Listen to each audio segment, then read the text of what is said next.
Wednesday is the best day of the week. I know how that sounds, coming from a 46-year-old living for a midweek school run. But that's where I am. That's what's left.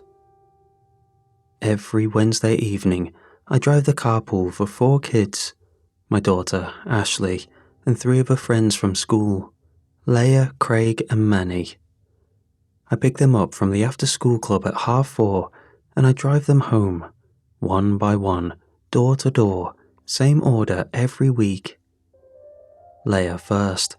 She lives on the new build estate near the retail park, the one with the identical brick fronts and the tiny driveways. Her mom always waves from the kitchen window. Leia needs dropping off at the top of the drive because their gate sticks and she can't open it from the outside. Then Craig. His house is down a cul-de-sac off of the Burntwood Road. His mom works late on Wednesdays, so his dad answers the door, usually holding a tea towel, looking like he's already burned something.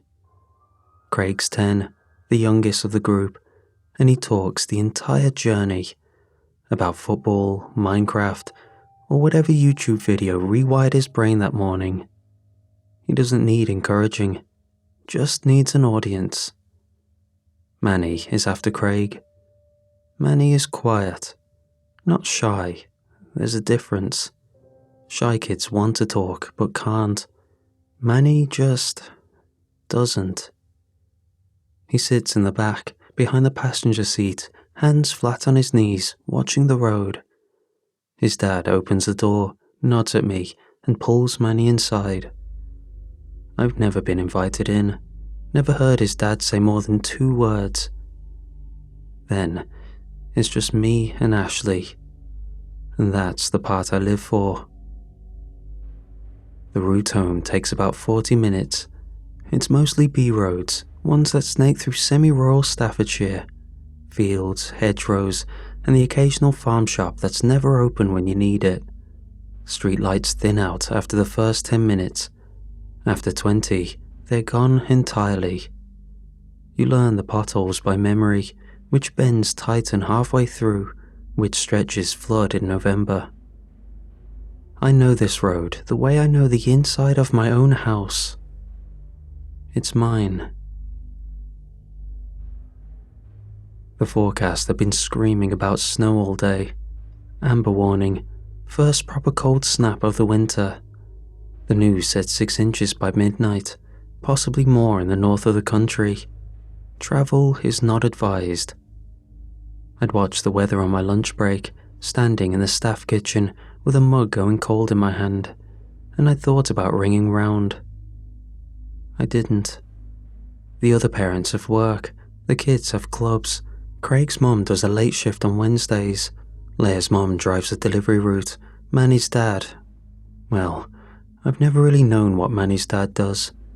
I just know he needs Manny dropping off, and he needs it done quietly. And I've never cancelled a Wednesday. Not once in 2 years. So I did what I know how to do. I checked the tyres, topped up the screen wash with the proper winter stuff, the one that doesn't freeze to the wipers. I threw the old picnic blanket into the boot, and a torch, and a spare bottle of water. Because that's what you do. You prepare. You stay ahead of the weather. That's my language. Practicality. I was never much good at anything else. I didn't used to be the carpool dad. Helen did everything that involved actually connecting with another human being. She knew every parent by first name, their jobs, and which ones were going through separations and which had just gotten promoted. She remembered birthdays, brought a cake to the school gate on the last day of term. I did logistics. I made sure the car was serviced. I kept the fuel above half a tank because Helen had a habit of running it to empty and then acting surprised when the warning light came on. That was our balance. Helen handled the architecture of our life, and I handled the infrastructure. When she died, the architecture collapsed, but the infrastructure held. I kept doing what I knew how to do, but I took over the carpool because someone had to, and I had a suffocating need to feel useful. 2 years of Wednesday evenings. Here's the thing about the carpool. When you're driving, you're not face to face. You're side by side, eyes on the road. And something about that arrangement makes kids talk. Not to you, around you. You become furniture, background, a pair of hands on a steering wheel. And Ashley, who at home communicates exclusively through closed doors and single-word answers, becomes someone else in the car. She laughs, teases Leah about a boy in their science class, and argues with Craig about which crisps are best, passionately, pointlessly, the way only 13-year-olds can. She does impressions of their geography teacher that makes Manny's mouth twitch into something almost like a smile. She becomes the version of herself I remember, the version that existed before. I don't interrupt or ask questions. I learned early that any attempt to join the conversation kills it instantly. If I laugh at the wrong moment, she clams up. If I ask a follow-up question, she gives me the look, the one that says you are ruining this by acknowledging it exists. So I drive, I listen, pretend I'm not there, and for 40 minutes every Wednesday, I get my daughter back. I know her seatbelt habits. She loops the shoulder strap behind her back when she thinks I'm not watching. I've told her 3 times not to do this. She's told me 3 times that it digs into her neck. We've reached an unspoken stalemate where she does it and I pretend I don't see. I know her preferred temperature. I know she gets carsick if she reads her phone on the winding section past Hammerwich, so she always puts it away around the same bend, staring out the window until the road straightens. I know all of this. To me, it meant I knew her.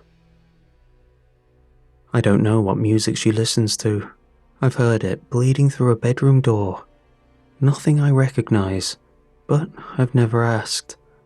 I don't know the names of her friends outside this car. She mentions people sometimes.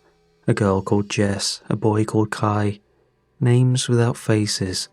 I nod when she says them, as if I'm keeping track. But I'm not. They vanish the moment she stops speaking. I don't know what she thinks about when she goes quiet, nor what she writes in the notebook she keeps in her bedside drawer.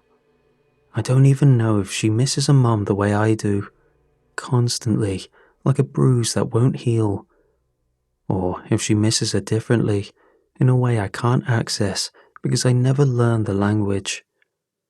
I don't know any of it, but I know the seatbelt thing, and I know the temperature. That was enough. This particular Wednesday started the same as every other. I pulled up outside the school at 4:30. The snow started as the kids were piling in. Just light flakes at first. Leah and Craig were arguing about something before they'd even shut the door. Something about a supply teacher who mispronounced someone's name. Manny climbed in last, quiet as always, settling into his usual spot behind me. Ashley got in the front, put on her seatbelt, adjusted the temperature to 18. I glanced at her. "All right, love?" "Fine." A response that means stop asking.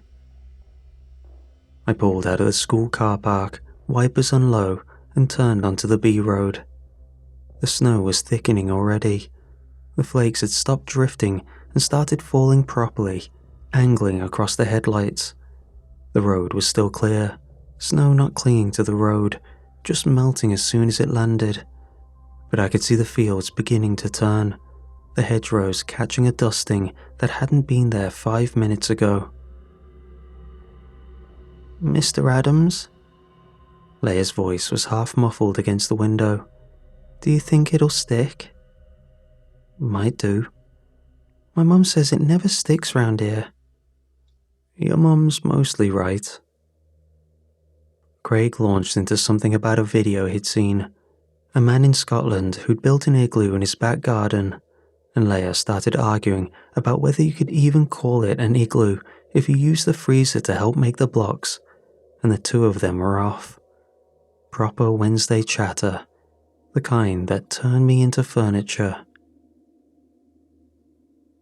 20 minutes in, the snow was winning. The wipers were on full and still losing, slabs of wet white building at the base of the windscreen faster than the blades could clear them. Visibility had collapsed to maybe 15 meters beyond the headlights. Past that, the world dissolved into a churning grey-white, the kind that made your eyes tired from trying to see through it. The road was still there. I could feel it under the tyres, could see the dim glow of the verge markers whenever the wind eased. But the fields had vanished, so did the sky. Everything had gone soft and wrong at the edges. I kept to 30, both hands on the wheel. Then, the fork didn't come. The Hammerwich fork. I've taken it every Wednesday for 2 years. The road splits at a crooked oak with a reflector nailed to it. Left to Burntwood, right to the villages. You can't miss it. The tree is enormous. But the road didn't split. It just kept going, straight. The snow banking up on either side, the hedgerows visible in quick glimpses between gusts. I'd missed it. That was what I told myself. Snow like this, you miss things. You drive past your own driveway if you're not paying attention. So I turned around, drove back the way we came, slowly this time, watching. Same hedgerows, same cracked tarmac, and the same stretch of road I'd driven 100 times. But there was no reflector and no fork. The road was the same road, but the geometry was wrong, like someone had taken a map, found the wrinkle where the junction lived, and smoothed it flat. I picked up my phone from the cradle.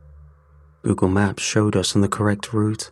The little blue pin slid along the road, perfectly aligned. According to the screen, the turn was 200 meters ahead. I drove 200 meters. Fields, hedgerow. Then, nothing. The pin moved, but the road didn't match. "Everything all right, Mr. Adams?" Leia asked from the back. "Fine, love. Think there's a diversion up ahead. Probably roadworks. I'll find another way around." My voice was steady. I was the adult. When you have 4 kids in the car, you don't let them hear the crack. Ashley said nothing. She was watching me, not the road. Her expression hadn't changed since we left. That tight, closed look, like she was holding something behind her teeth. I turned down a lane I didn't recognize. Single track, one where you pray nothing comes the other way because there's nowhere to pull in. The hedgerows pressed close, branches scraping the wing mirrors. Overhead, the trees knitted together, blocking the last of the sky. The headlights carved a tunnel through the dark. And at the edge of that tunnel, just where the light gave up and the blackness started, something sat in the hedgerow. Low and wide, tucked into the undergrowth like it belonged there. A bin bag, I thought. Maybe a fallen branch or some farmer's discarded fencing. Then it moved. A slow, fluid repositioning, the way a cat shifts its weight when it notices you've entered the room. Deliberate and unhurried. I only caught it in the periphery. By the time I turned my head, there was nothing, just hedge. My hands tightened on the wheel. "Mr. Adams?" Leia said. Her voice was different now, smaller. "There's something walking next to the car." I checked the mirror. Hedgerows, and the red glow of my taillights on the tarmac. Nothing else. "There's nothing there, Leia." "It's behind us now," Manny said. I looked at him in the rear view. He hadn't moved, still facing the rear window, hands flat on his knees, that same blank expression. But his voice had a quality of certainty I hadn't heard before. I pressed the accelerator. The engine responded, the car pushing forward, and the lane kept going and going and going. The lane should have reconnected to the main road by now. These lanes always do. They wind for half a mile, maybe less, then spit you back onto a B road. But the lane didn't end. I glanced at the fuel gauge. When we'd left the school, it was sitting at 3/4, comfortable, more than enough. It was just under half now. I'd only been driving for 20 minutes. This wasn't possible. Craig had gone quiet. That told me something was wrong more than anything else. Craig always talked, but he was quiet now, his hands gripping his seatbelt, staring straight ahead at the back of my headrest. Leia had her arms wrapped around herself. She wasn't crying, but she was close. Only Ashley and Manny seemed unsurprised. Ashley sat rigid in the passenger seat, eyes forward. Manny watched the rear window. 2 kids on lookout, covering different angles as if they'd rehearsed it. The lane curved, a long, slow bend to the left, the headlights sweeping across the hedgerow. And I saw a pothole, shaped like a kidney bean, with a chunk of tarmac missing from its left edge. I'd clocked it 5 minutes ago when we first turned onto this lane. I'd steered around it. It was ahead of us again. Past it, on the right, a wooden fence post leaned at a broken angle. The same post, the same tuft of grass growing through the split in the wood. We'd been here before. The road had looped back on itself, but I hadn't turned. I'd driven in a straight line, and the lane had bent itself into a circle without me noticing. I stopped the car, engine running, headlights on. The pothole sat in the beam, exactly where it shouldn't be. And in the hedgerow, the left side now, not where I'd seen it before. Something shifted. That same slow movement, that same unhurried wait. While we were driving, while the lane was folding us back on ourselves, it had moved from one side to the other, closer to the car. The fuel gauge ticked down another notch. Ashley's hand found the door lock, pressed it down, a small, deliberate sound in the silence. "Dad," she said quietly. While trying to move on, the car died. Not the way engines usually go, when the warning lights climb one by one. This was an instant, hard stop.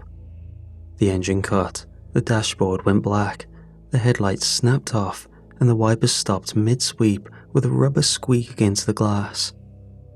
The road vanished.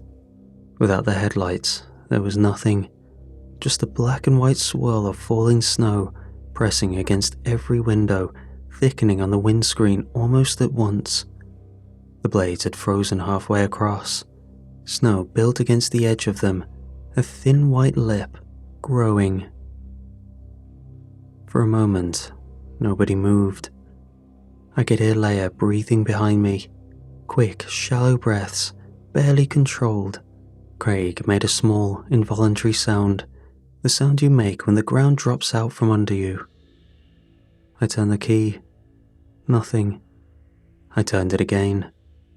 The engine groaned, a single weak rotation, like something trying to wake up and failing.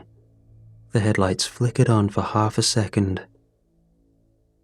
Half a second was enough. The road ahead was dark, snow falling in sheets, and something standing in the middle of it. It wasn't close, 15 meters, maybe more, right at the edge of where the light reached before it dissolved to black. A shape. My brain reached for the word person, but couldn't get there. It was shaped like a person, the way a scarecrow is shaped like one, only fulfilling the general idea. It was too narrow, too tall.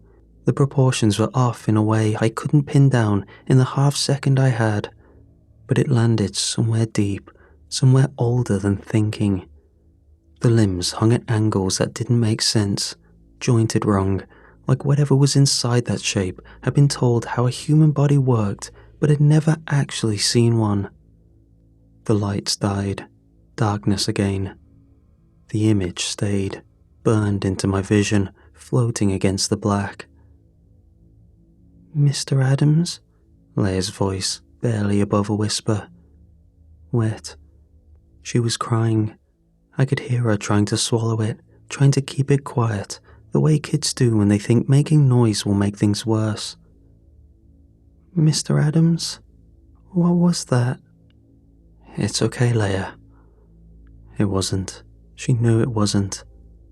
Craig grabbed Ashley's arm. I heard it rather than saw it.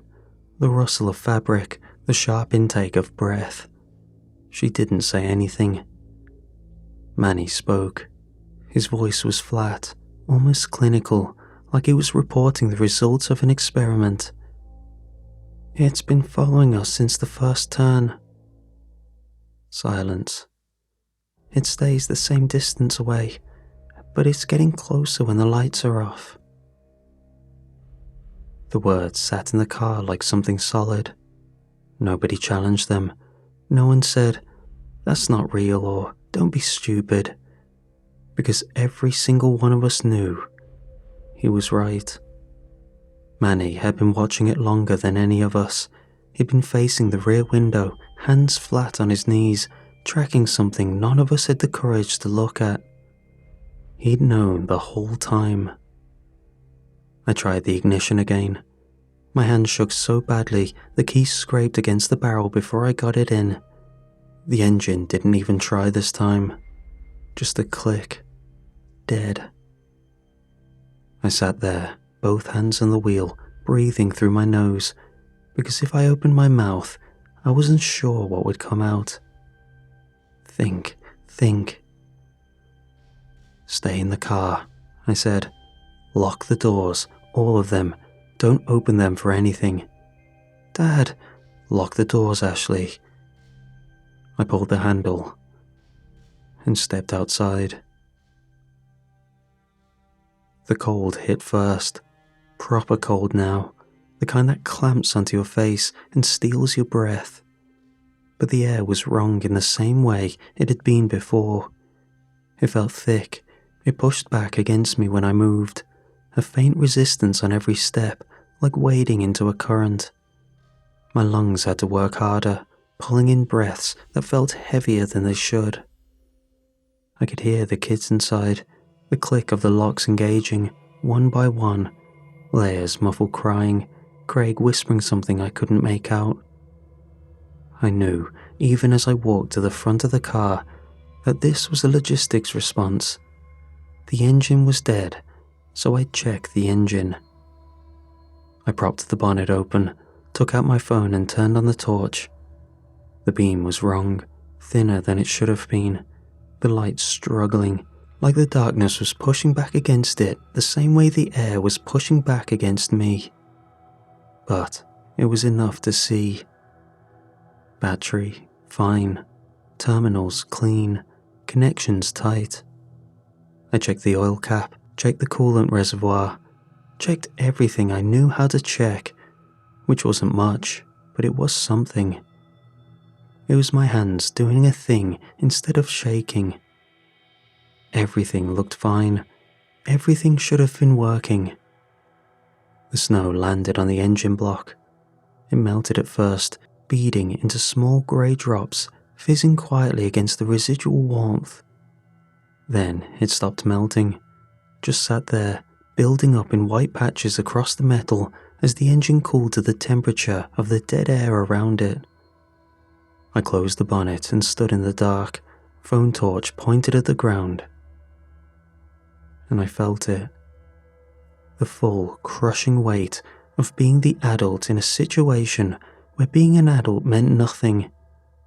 I couldn't fix the car, couldn't call for help, and couldn't drive us out. Every tool I had, competence, reliability, the steady hand on the wheel, was useless. I was standing in the dark with someone else's children, and I had nothing. Then, I heard the tapping, rhythmic and steady, a measured beat like a finger on a desk. It was coming from the car's roof. My whole body locked. The phone torch dipped, the beam swinging across the tarmac, and I forced it back up, aiming at the car. The roof was empty. Just metal and a thin layer of accumulating snow. But the tapping continued. I stepped closer. The sound was clearer now, and the direction shifted. It wasn't from above the car, but from the side, the window. Manny. He was pressing his fingers against the glass, a slow, deliberate tap, and he was pointing behind me. Every part of my body told me not to turn around. A voice in my skull, old and deep, said, "Don't look, don't look. If you don't look, it isn't there." I turned around. It was closer. 12 meters, maybe less. I could see it without the torch. That was the worst part. It was slightly lighter than the storm around it, just a different quality of pale. The falling snow curved around it in the air, refusing to touch the shape, finding the ground in a perfect halo on every side. It was taller than I thought, taller than a person. The limbs I'd glimpsed in the half-second of headlight were clearer now, arms hanging past where its knees should be, the fingers not curled but extended, pointing downward, each one slightly different in length. The head was tilted, just slightly, the way a dog tilts its head when it hears a frequency it can't place. It wasn't moving, but I knew, with every cell, the kind of certainty that bypasses thought entirely and lives in the marrow, that the moment I looked away, it would close the distance, that every second my eyes weren't on it, it was taking ground. This was what Manny had been doing for the last 40 minutes, staring out of necessity, holding it in place with his gaze, because looking away was what let it move. A 10-year-old boy was doing the only thing that worked, and none of us had noticed. I backed toward the car, slowly, keeping my eyes fixed on the shape through the storm. My hand found the door handle. I pulled it open, dropped into the seat, and slammed it shut. I locked it and sat there. My hands were trembling against the steering wheel, like something humming just beneath the skin. I couldn't stop it. I gripped harder, and it just moved into my arms. I tried the ignition one more time. Muscle memory. Click. Nothing. The silence that followed was the worst kind. Full. 5 people in a dark car, waiting, and no one saying the thing that everyone knew. Leia's crying had stopped because she'd run out. She sat with her arms wrapped around herself, face turned toward the window. Manny was still watching, and Ashley was looking at me. I could feel it more than see it. She was sitting with her knees drawn up, her back against the door, facing me, waiting for me to do something, to fix it, to be the father, the adult with the plan. "Dad?" Her voice was quiet, something worse than frightened. "You can't fix this the way you fix everything else." The words went through me like cold water. She didn't say it to be cruel. There was no anger in her voice, no satisfaction in being right. She said it the way you say something you've known for a long time and finally have no reason to keep holding back. And she was right. Every single thing I'd done since the road went wrong had been mechanical. The GPS, the detour, the bonnet. Check the connections, wiggle the terminals, try the ignition, try it again, try it again. I'd been running the same program I'd run for 2 years, the one that said, if something breaks, find the broken part and repair it. If you can't repair it, replace it. If you can't replace it, work around it. But this wasn't broken pipes. The road had changed, the fuel was draining. Something was standing 12 meters away, getting closer every time the light died, and the only people in this car who had any sense of what was happening were 4 children I was supposed to be protecting. I sat in the dark. The ignition key hung in the barrel, useless. My daughter sat across from me, waiting. And for the first time in 2 years, maybe longer, I had no next step. The tools I built my life around were not enough.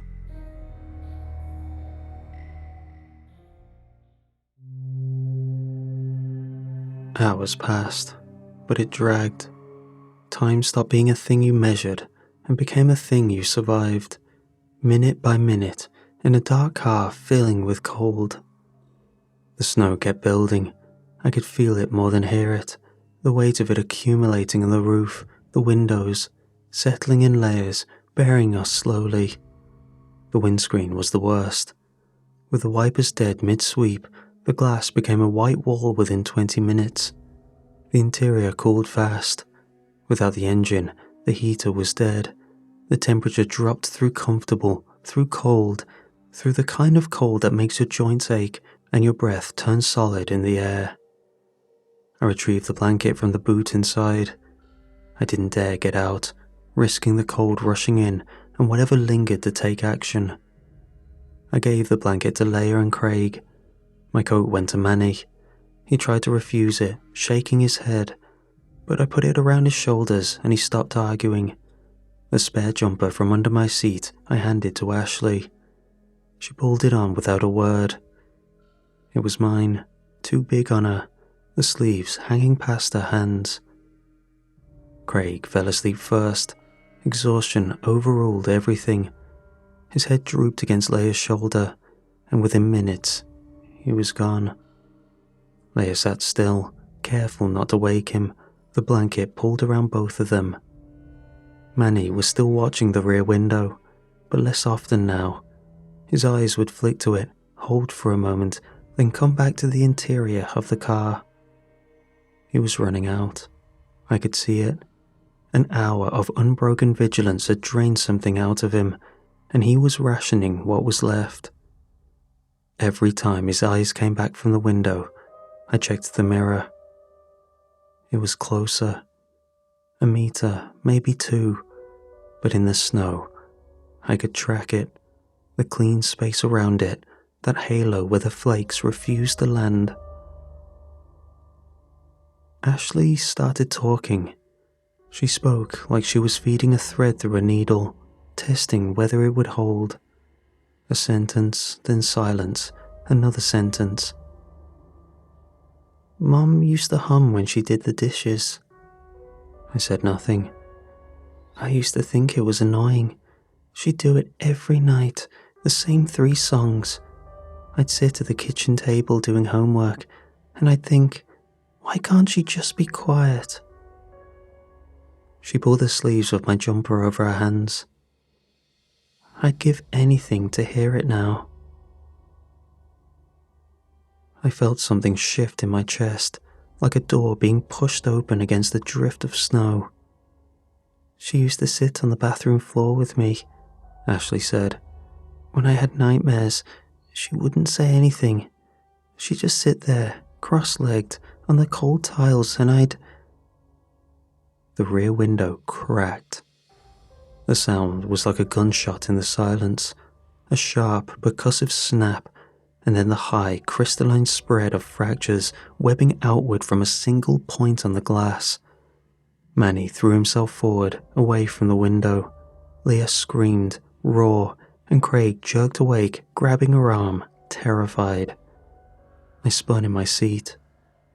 Through the fractured glass, I could see it. It was right behind the car. The halo of untouched ground around it was close enough now that I could have reached it from the boot. The snow fell in curtains around the shape and touched nothing, just a gap in the weather, a space where winter didn't apply, and inside it something stood that I could see properly for the first time. The head tilted, too high off the ground, the neck stretched to a length that made my eyes want to slide off it, and the fingers hanging at its sides, each one a different length, curled slightly inward at the tips like hooks drying in the air. My mind tried to hold the image. It couldn't. The details slid away the moment I registered them, like trying to read a sentence that rearranges itself between one word and the next. "Nobody move," I whispered. The thing stood behind the glass. The cracks radiated out from the point of impact, center of the rear window, exactly where Manny's head had been. We stared at it, all 5 of us, every pair of eyes in the car fixed on the shape beyond the glass. It didn't move. Seconds turned into 10, 20. The snow fell around it in silence. Then, the second crack came, deeper. The glass bowed inward, just slightly, just a centimeter, but I saw it flex. The fractures spread further, reaching the edges of the frame, and a thin line of cold air whistled through one of the gaps. Craig whimpered. "Don't look away," Manny said. His voice was raw, scraped. "It moves when you—" A third crack. The glass held, but barely. The entire rear window was a web now, a mosaic of broken pieces somehow clinging to the frame. Through it, the shape was distorted, broken into fragments. A piece of the tilted head here, a too long arm there, but still visible, still close. One more hit, and it would come through. I looked at my daughter. She was pressed back against the passenger door, her face white in the dim grey light that filtered through the snow-caked windows. She'd been mid-sentence when the first crack came, mid-memory, finally opening up about her mother sitting on the bathroom floor. And now she was staring at the rear window with the same expression I imagined I was wearing, the understanding that we were not getting out of this car, and whatever was outside was coming in. I looked at the 3 kids in the back seat. Leia had both arms around Craig. Manny was wearing my coat, his hands gripping the collar, eyes locked on the broken glass.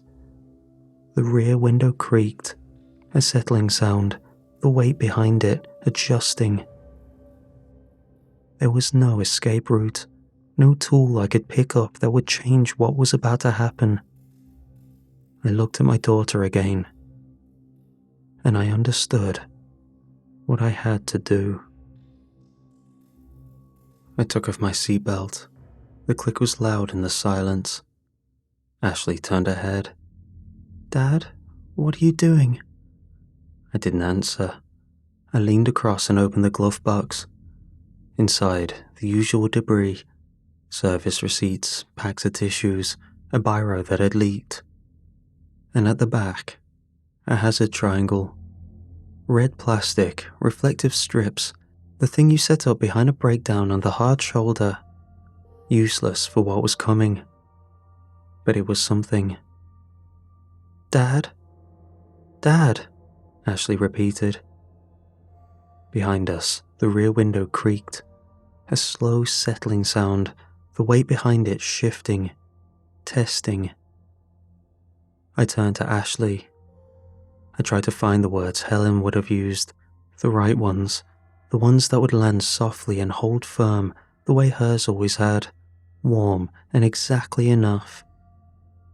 I didn't have them, so I used my own. "I'm going to get out of the car. I'm going to draw it away from you. When I'm out, I need you to lock the doors, all of them. Don't open them for anything. No, Ashley. No, no, Dad, no. Her voice broke on the last word. Her hand was on my arm, gripping hard, fingers digging through the fabric. You can't. Please, please don't. Listen to me. I can't lose you as well. 6 words. She said them quietly, a fact delivered in the same tone she'd used earlier. You can't fix this the way you fix everything else. It broke me completely. Because I heard it. Not what she said, what she meant. 2 years of closed bedroom doors and single-word answers. 2 years of a girl knocking on a wall and a man not answering. She wasn't just afraid of losing me tonight. She was afraid of having never had me. I put my hand on her face. My fingers were cold. Her cheek was cold. I could feel her shaking, or maybe I was the one shaking, and she was just close enough to feel it. I looked at her, properly, not the way I'd been looking at her for 2 years. I looked at her the way Helen used to, like she was the only thing in the room that mattered. You're not going to lose me, I said. I'm going to draw it off. I'm going to loop back around. I'm going to be fine. She knew I was lying. I knew she knew. I love you, she said. I should have said it more. I should have said it every day instead of... The screen buckled more. I was out of time. She sobbed, a single, raw sound that she tried to swallow but couldn't. I looked at the 3 kids in the back seat. Manny was looking at me with an expression I couldn't read at first. Then I could. It was recognition. The quiet, certain recognition of someone who had seen this before. The adult who leaves to protect the children. The silence afterwards. I didn't know what happened in Manny's house, behind that door his father pulled shut every Wednesday evening. I didn't know, and I hadn't asked. But the look on his face told me he understood sacrifice. Look after each other, I said. Keep the doors locked. If a car comes, flag it down. If it doesn't... I swallowed. Wait for daylight. Your parents will find you. Leia nodded. Manny nodded. Craig pressed his face into Leia's shoulder and didn't move. Ashley squeezed my hand one last time. Then pulled my hand free. I opened the door. The cold hit like a wall. The snow had piled up the side of the car. I had to push the door hard, carving an arc through the drift, my feet sinking immediately to mid-shin. The air was raw against my face, my neck, my hands. Real cold now.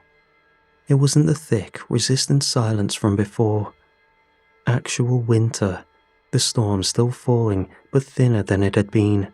The flakes smaller, more like ice than snow. I stepped out, turned back. Ashley was staring at me through the open door. Her face was streaked. Her hand was on the door lock.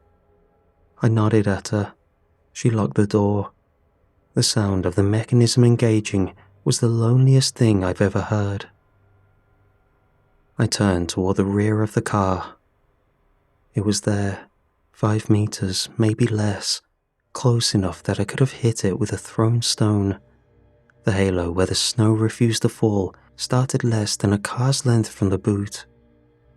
I saw it the way you see something you can't look away from, the way your eyes lock onto a car accident or a wound. Not because you want to, but because your body has decided this is important enough to override every instinct telling you to run. The shape of it, the narrow, wrong frame, the limbs that hung too long, was worse up close. Because up close, you could see the places where it almost worked, where the proportions almost passed for human. The shoulders were nearly right, the stance was nearly right, but the head was tilted at an angle that no neck should allow, and the pale surface of it caught the faint grey light in the way that made it look wet without being wet. It had no face. That was the detail I'd been refusing to hold. Through the glass, through the snow, I'd let my brain fill in features that weren't there. But standing in the open, 5 meters away, there was nothing to fill in. Just a smooth, taut surface pulled tight over a shape that bulged in the wrong places. It tilted its head at me, something that wasn't curious, because curiosity is a human thing. I raised the hazard triangle, reflective strips catching the dim light. A ridiculous thing, a man in a snowdrift holding a bit of plastic at the end of the world. "Hey," I said.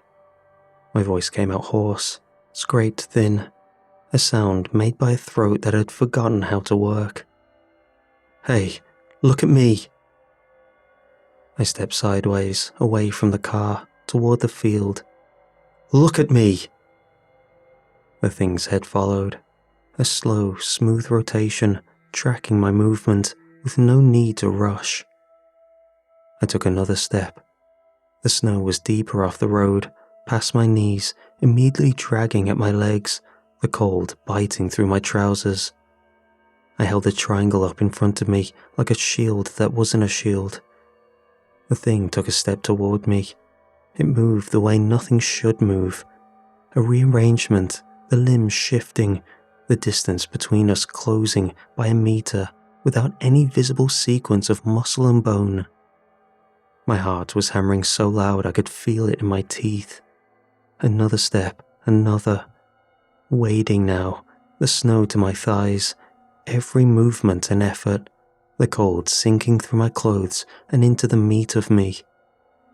The car was behind me now, 4 meters, 5, the distance growing between me and the only safe place left. The thing followed. It was off the road now too. It moved through winter the way hot coal moves through frost. It didn't like attention, we'd figured that much out. But it seems that didn't stop it, only slowed it down. Reaching me was inevitable. I thought about Helen, the humming, the thing Ashley had been telling me about. 3 songs every night while she did the dishes. I couldn't remember what the songs were. I'd stood in that kitchen 1,000 times and I couldn't remember a single one. I'm sorry, I thought. I'm sorry I didn't listen to you more. I'm sorry I stood in every doorway you ever opened and watched instead of walking through. The thing took another step, closer. 3 meters. I could hear it now. A sound like cloth being pulled through standing water, rhythmic and patient. 2 meters. I stopped walking. There was nowhere left to go. The snow was past my waist. The car was a dark shape 15 meters behind me, a faint glow from the interior where the kids were pressed together, watching through the windows. This was as far as I went. I held up the triangle defiantly, still with no plan on how to use it. And I waited for whatever was going to happen next. The sky cracked open, a fracture like the rear window, a thin line splitting the cloud cover directly above me. And through it, light, moonlight, a pale cold wash of it pouring through the gap in the storm like water through a broken dam.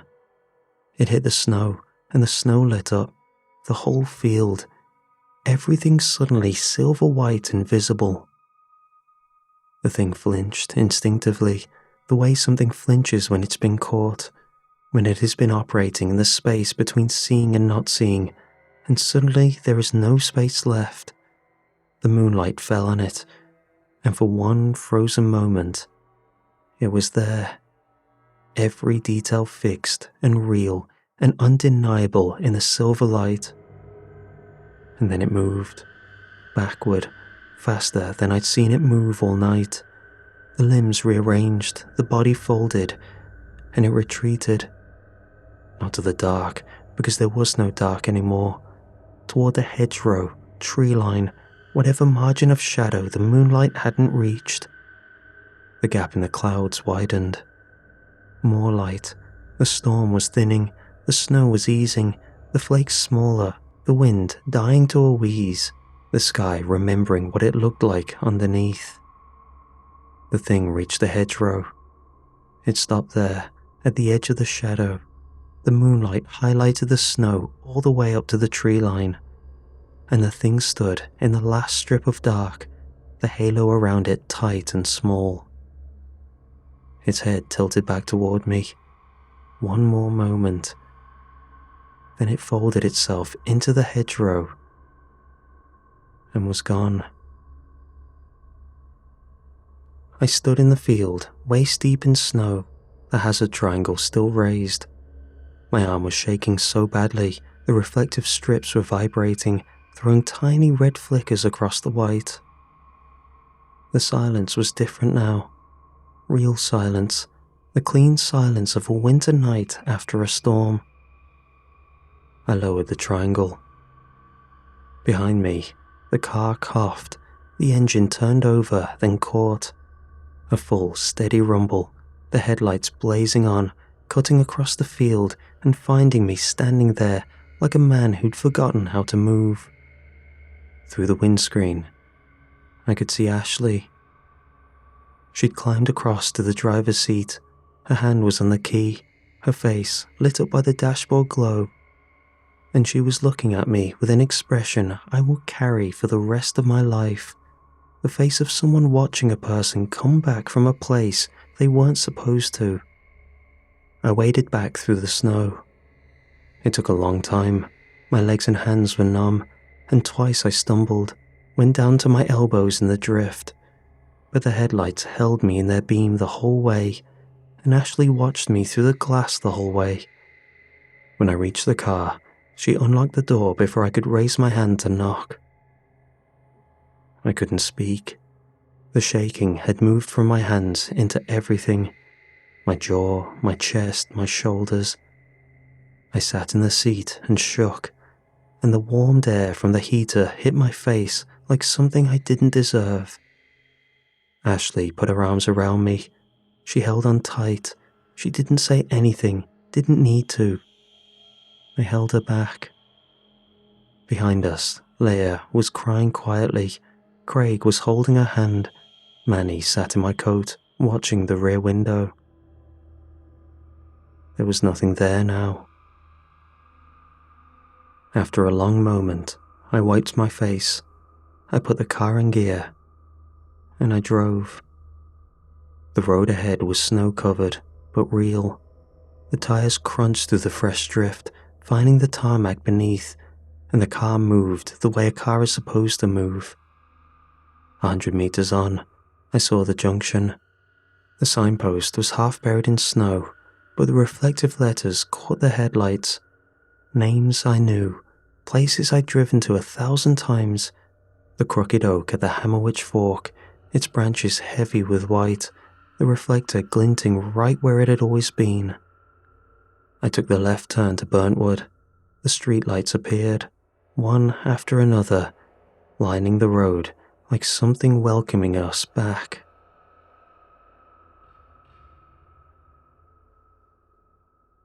The snow had stopped by the time I reached Leia's house. Her mom was on the doorstep in a coat, phone pressed to her ear, pacing. She saw the headlights and ran before I'd even pulled in. She had Leia out of the car in her arms before the engine stopped ticking. "Where have you been? I've been calling the school. I've been calling the police. Stuck in the storm," I said. "Took a wrong turn past Hammerwich. Couldn't get through. Had to wait it out." She looked at me. Really looked. Took in my face. My hands still shaking on the wheel. The snow packed my jeans to the thigh. Her mouth opened. A question forming. A look growing on her face that she was putting this all on me. "Mum." Leia's voice, quiet but firm.